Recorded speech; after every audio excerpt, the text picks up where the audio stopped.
ಮಹತ್ವದ ಬೆಳವಣಿಗೆಯಲ್ಲಿ ಶಾಸಕರ ವೇತನವನ್ನು ಶೇಕಡ 50ರಷ್ಟು ಹೆಚ್ಚಿಸಲು ಕಲಾಪ ಸಲಹಾ ಸಮಿತಿ ತೀರ್ಮಾನಿಸಿದೆ. ಶಾಸಕರ ಕ್ಲಬ್ಗೆ 20 ಕೋಟಿ ಅನುದಾನ ನೀಡಲು ಕಲಾಪ ಸಲಹಾ ಸಮಿತಿ ತೀರ್ಮಾನ ಮಾಡಿದೆ. ವೇತನ ಹೆಚ್ಚಳಕ್ಕೆ ಸಂಬಂಧಿಸಿದ ವಿಧೇಯಕವನ್ನು ಇದೇ ಅಧಿವೇಶನದಲ್ಲಿ ಸರ್ಕಾರ ಮಂಡಿಸಲಿದೆ. ಇದಕ್ಕೆ ಒಪ್ಪಿಗೆ ಸಿಕ್ಕ ತಕ್ಷಣ ಜನಪ್ರತಿನಿಧಿಗಳ ವೇತನ 50% ಹೆಚ್ಚಾಗುತ್ತೆ. ಇದರ ಜೊತೆಗೆ ಇತರೆ ಭತ್ಯೆಗಳ ಮೊತ್ತವೂ ಹೆಚ್ಚುತ್ತೆ.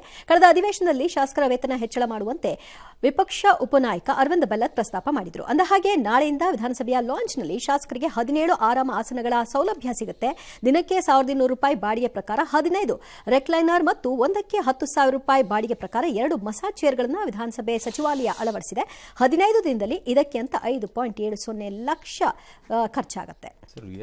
ತುಂಬಾ ಕಷ್ಟಪಡ್ತಾರೆ ಅಂತ ಹೇಳ್ಬಿಟ್ಟು ರಿಕ್ಲೈನರ್ ಎಲ್ಲ ತಂದ್ಬಿಟ್ಟು ಮಸಾಜ್ಗಳನ್ನೆಲ್ಲ ಅಲ್ಲ, ಆಕ್ಚುಲಿ ಆ ರಿಕ್ಲೈನರ್ ಇದೆಯಲ್ಲ, ನಾವು ಕ್ರಿಟಿಸೈಸ್ ಮಾಡ್ಬೋದು, ನೀವು ಯಾಕೆ ತಗೊಂಡ್ರಿ ಪಟ್ರಿ ಅನ್ನೋದೆಲ್ಲ ಕರೆಕ್ಟು. ಬಟ್ ಅವ್ರು ಬಾಡಿಗೆಗೆ ತಗೊಂಡಿರೋದು ಬೆಟ್ರ್. ಅಟ್ಲೀಸ್ಟು ಇಲ್ಲಾಂದ್ರೆ ಖರೀದಿನೇ ಮಾಡ್ಬಿಡೋರು.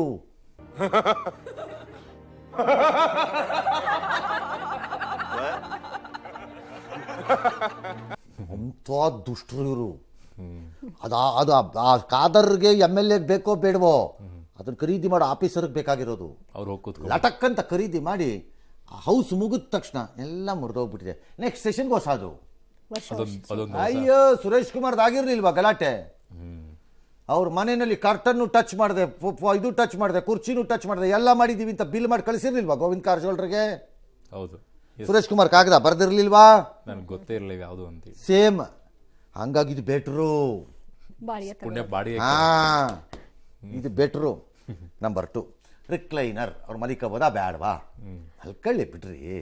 ಅಲ್ಲ, ಅವ್ರಿಗಂತಾರೆ ಶಾಸಕರು ಭವನಗಳಿದೆಯಲ್ಲ ಸರ್, ರೂಮ್ಗಳು ಕೊಟ್ಟಿದ್ರಲ್ಲ ಸರ್. ಅಲ್ಲ, ಹೌಸಲ್ಲಿ ಇರಲಿ, ಹೌಸಲ್ಲಿ ಬೆಲ್ಲು ಗಿಲ್ಲು ಹೊಡೆದಾಗ ಓಟು ಗೀಟು ಬೇಕಾದ್ರೆ ಬರಲಿ ಎಚ್ಚರವಾಗಿ ಅನ್ನೋದು ಅವ್ರ ಮಸಾಜ್ ಬೇರೆ ಇಟ್ಟಿದ್ದಾರೆ. ಅದು ಮಸಾಜ್, ಅದು 2 ಮಸಾಜ್ ಇದಾವೆ ಸರ್. ಅದೆಲ್ಲ ಬಂದಿದೆ ಈಗ, ಅದು ಬಂದಿದೆ ಅದು.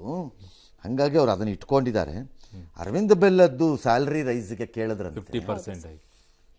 ಅರವಿಂದ್ ಬೆಲ್ಲದ್ದಿಗೂ ಕಾಸ್ಟ್ ಶಾರ್ಟೇಜ್ ಆಗಿದೆಯಾ? ಪರವಾಗಿಲ್ಲ, ನಿಮ್ಮ ಅಪ್ ಮಾಡಿದ್ದೆಲ್ಲ ಖರ್ಚಾಗೋಯ್ತಾ? ಬೆಲ್ಲದ್ಗೆ ಬೆಲ್ಲನೇ ಕೈ. ಆಯ್ತು, ಮಾತಾಡಿ ಸರ್, ನೀವೇನು ಬೇಕಾದ್ರೂ ಮಾಡಿಸ್ಕೊಳ್ಳಿ ಸರ್. ಅರವಿಂದ್ ಬೆಲ್ಲದ್ ಸಾಹೇಬ್ರು ನೀವು ಯಾಕ್ರಿ ನಿಮಗೆ ಬುದ್ಧಿ ಬಂತ? ಲಾಸ್ಟ್ ಸೆಷನ್ ಎಲ್ಲ ಕೇಳ್ಬಿಟ್ಟಿದ್ರು ಸರ್. ಎಲ್ಲರ ಪರವಾಗಿ ಕೇಳಿರ್ಬೇಕು ಪಾಪ, ಮುಂದೆ ಬಿಟ್ಟು ಕೇಳಿಸಿರ್ತಾರೆ. ಆಯಿತು ಸರ್, ಮಾಡಿಸ್ಕೊಳ್ಳಿ ಸರ್. ನೀವು ಬೇಡ ಅಂದವ್ರು ಯಾರು ನಿಮ್ಮನ್ನು? ಎಷ್ಟೆಷ್ಟಾಗುತ್ತೆ ಅಂತ ನೋಡ್ಬಿಡೋಣ ಸರ್. ನೋಡಿ ಸರ್, ಬೇಡ ಅಂದವ್ರು ಯಾರು? But 50% too much. 50% ಗ್ರ್ಯಾಜುಯಲ್ ಆಗಿ ರೈಸ್ ಮಾಡ್ಕೊಳ್ಳೋದಲ್ವಾ? 10% 15%. Average salary hike last time 100% hike ಆಗಿತ್ತಲ್ಲ ಸರ್. 1000% ಮಾಡ್ಕೋಬೋದು. ಇವ್ರಿಗೇನು ಹೋಗ್ಬೇಕು?